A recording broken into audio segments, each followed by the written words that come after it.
Avant d'être considéré comme un art, le cinéma c'est avant tout une technologie. Et les prémices de celle-ci commencent à la fin du 19e siècle grâce à deux frères français qui, plutôt que de suivre des études de genre qui ne mènent à rien d'autre qu'à un poste d'équipé chez Quick, ont plutôt décidé de devenir ingénieurs. Choix stratégique s'il en est, puisque cela leur donnera ensuite l'opportunité de projeter des images animées sur un écran pour ce qui sera plus tard l'art le plus populaire au monde.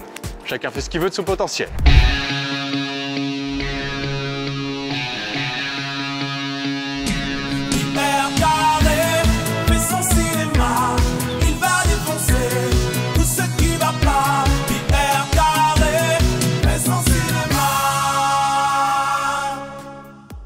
Voilà donc encore un pur produit français de base que les Américains ont copié, voire récupéré pour en faire un monstre qui défonce tout par la suite. J'entends par là, on crée la moto, ils font des Harley Davidson, on invente l'hélicoptère, ils en font l'ultra stylé UH1 Iroquois qu'on voit dans Apocalypse Now, on a ici Jean-Marie Le Pen, ils en font Donald Trump là-bas. Si ça envoie pas du lourd ça, c'est quand même triste hein. Même si on arrivait à concevoir le premier modèle de l'armure d'Iron Man, le gouvernement français s'en servirait pour que les facteurs se contentent de distribuer le courrier avec. En ce qui concerne le 7e art, selon la majeure partie des historiens, la sortie de l'usine des Frères Lumière est considéré comme le tout premier film de cinéma. Ah, on est loin de la même fréquentation, hein. À cette époque, au moins les ouvriers avaient la décence de savoir bien s'habiller. Aujourd'hui, c'est moi, je veux des chaussures de sécurité parce que je porte des enclumes à main nue. Et bah, tu portes des mocassins comme tout le monde.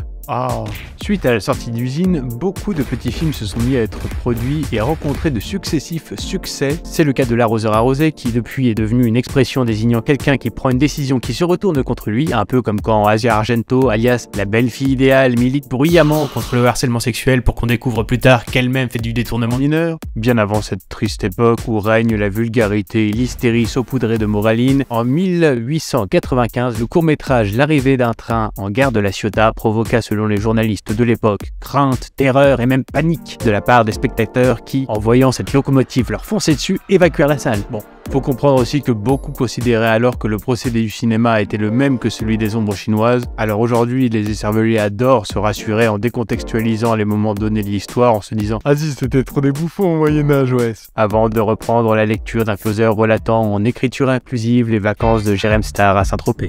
Niveau spectaculaire, Georges Méliès c'était autre chose. Certes, il n'impressionnait pas ses congénères en leur montrant qu'il avait le plus gros yacht, la plus grosse montre, la plus grosse bagnole, la plus grosse femme. Non! Lui, il se contentait d'inventer ce qu'on appellera plus tard les effets spéciaux. Excusez du peu. Petite anecdote, même si à la base la profession de Méliès était illusionniste, c'est probablement par hasard que les trucages sont devenus son fonds de commerce. En effet, l'idée lui est venue lorsqu'il filmait un omnibus dans la rue et que sa manivelle s'est accidentellement bloquée. Mais mouline Yvonne, mouline nom de Dieu. Mais tu vois bien que je peux point Georges, il y a plein de gruyères râpées dans l'engrenage. Ah quel con, c'est encore un coup d'armangui ça, tu peux en être sûr. Lorsque Méliès réussit finalement à reprendre la cadence, forcément le bus n'était plus là, mais en visionnant plus tard ce qu'il avait tourné, il s'est rendu compte que grâce à l'arrêt d'image, le véhicule se transformait subitement en corbillard. Et c'est à partir de ce petit incident qu'il a tenté avec génie de trouver toutes les illusions possibles qu'on pouvait exploiter avec le cinéma, notamment les surimpressions, les fondus, les grossissements et rapetissements de personnages. Bref, de nos jours, à part ceux pour qui Georges Méliès est juste le nom d'un square dans le 12e où ils vont vendre du pchit, tout le monde connaît cette image iconoclaste issue de son film de 1902 intitulé Le Voyage dans la Lune. Ceci dit, je peux comprendre la confusion de certains. Avant, par exemple, les noms des écoles, c'était genre Sainte-Geneviève ou Henri IV. Maintenant, on entend « Ah si, je suis dans le lycée Pablo Picasso, wesh !» C'est cool mon gars, et à mon avis, t'es pas prêt d'en sortir. Dans les mêmes années, un jeune forain qui s'était spécialisé dans la projection de films décide de rentrer en concurrence avec les Frères Lumière en filmant des séquences un peu partout dans le monde pour les montrer à son public, en utilisant à chaque fois son copyright avant l'heure, un coq,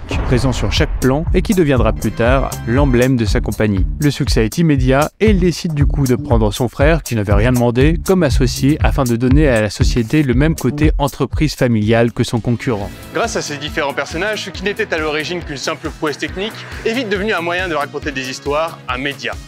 Et ce média, au fil du temps, a connu des évolutions, contrairement à ces navrants énergumènes qu'on appelle les gauchistes et qui restent toujours figés dans une sorte d'adolescence éternelle.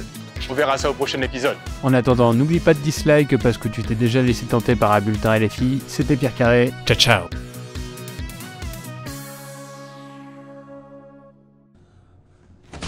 Fourriture de communiste! Putain.